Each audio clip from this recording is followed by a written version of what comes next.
Um, Let me start off. I'm just really proud of how we played, responded. I thought we dealt with adversity, and came out and really had the right mentality.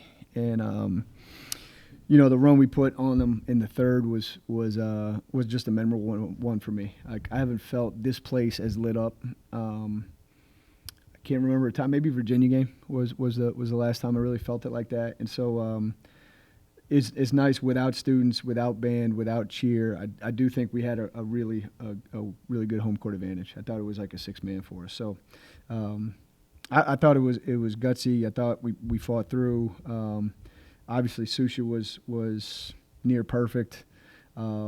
Kiki was a great version of Kiki. And I thought the rest of them were really good, especially Caroline. I know Caroline's stats don't do much, but, man, I think she helps us so much. So I go on and on, but I'll let you see which way you want to go, Shane.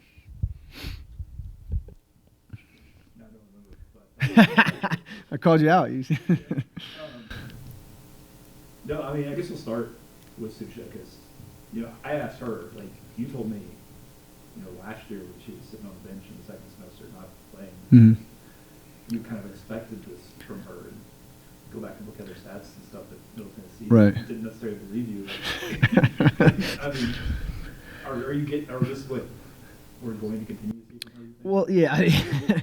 Look, I'd love to get this from Susha every night, but, like, I think this is like one of the peaks. I don't think it's the only peak, right? But I think it's part of the pendulum swinging that I was talking about, right? Like she's a problem, and you have to muddy the waters for her. Well, maybe not, right? And maybe you let her go one-on-one. She's getting better and better about not being a black hole. I think she's getting better about her surroundings, where the play they go double and she hits P at the top of the key. Like, I don't think she does that 8 games ago. I just don't think she does. So I think she's getting better. I think she's playing with a lot of confidence. And I always expected her to be able to score on the block, period. But 10 for 12, man, that's awesome.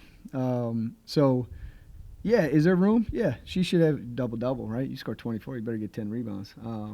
But no, she was really good today, and I would love for her to continue this high-level play. I can't say I expect it every game. I don't want to put that on her. But, yeah, it's awesome to have that playing for us in your pocket where you can't leave that position alone. And, I mean, I don't know. 7 years, has any of our post players scored 24 points? No, right? Amber Porter scored 20. Kelly Kashuta might have. Maybe. Definitely not Coop. You can cross her off right now. I know Amber had 20 against Elon a couple times. It might have been Kashuta. Maybe Kashuta. Because I know she was up around 25. I don't know. But, yeah. But either way, she's phenomenal. And she deserves all the credit. She's playing both ends. She's 3 steals. 1 turnover. She's just really improving, and I don't want to gush over her because I always hesitate to gush, and then everybody thinks we're good and we're not pushing. No, we got to keep pushing. We got to keep getting better. It's a long journey we're on here, but she was great tonight, and a huge difference maker. Huge difference maker. This might fit into what you've been saying about the pendulum and everything else, but given the skill sets they came in with, when you look at Jamia, you look at Claire, and now they're contributing without scoring a lot. Sometimes Jamia scores a lot, but I mean, how tough was it to kind of get them into, I don't know if buying is the right term, but to get them to that point where they're helping you in that thing?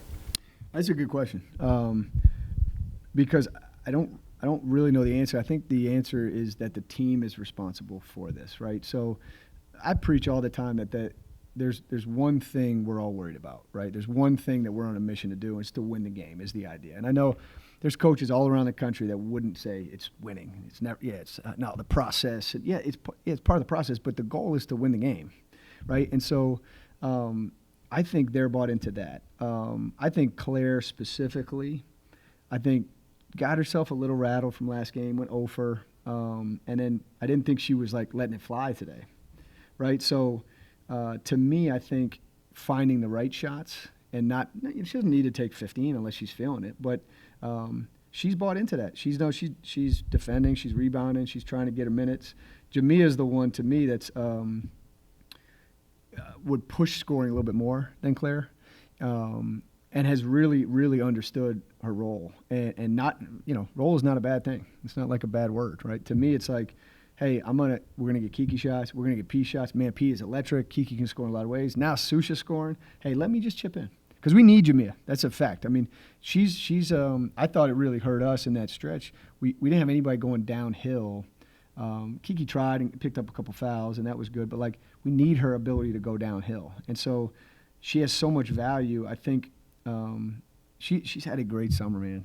Being able to rebound how she's rebounding right now, she never did that her freshman sophomore year. So like, I think with maturity, like we've got what 7, 8 juniors, right, and 2 seniors. Like, I think the maturity, man, we went through a lot of hits. We took a lot of hits those last 2 years, and I think Jamia and Claire, even Steph, right? Steph would love to shoot 12, 15 shots a game, but I think they're really buying into what's going to win. How are we going to win? And I think they've done a fabulous job with that. But I give the team a lot of credit. I'm not preaching, hey, Claire, don't shoot. That's not me. I think it's the natural flow of the game, and our kind of a culture.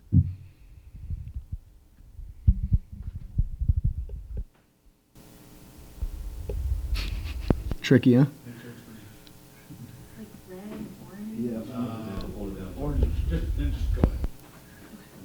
So, notably, the second quarter, a little rough. Yeah. What kind of was your message to the girls as you head into the second half? I mean, it's only 4-point deficit, nothing too crazy, but 21-10 was, I guess, what the top score was. Yeah. I mean, that's notable, so, I mean, just kind of curious.